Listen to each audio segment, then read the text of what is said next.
You know I have the utmost respect for you.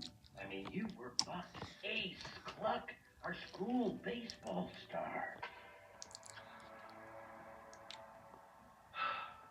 But let's face the facts. Your kid, he's nothing like you at all. Okay. Thank you for talking to me. I'll take care of my son.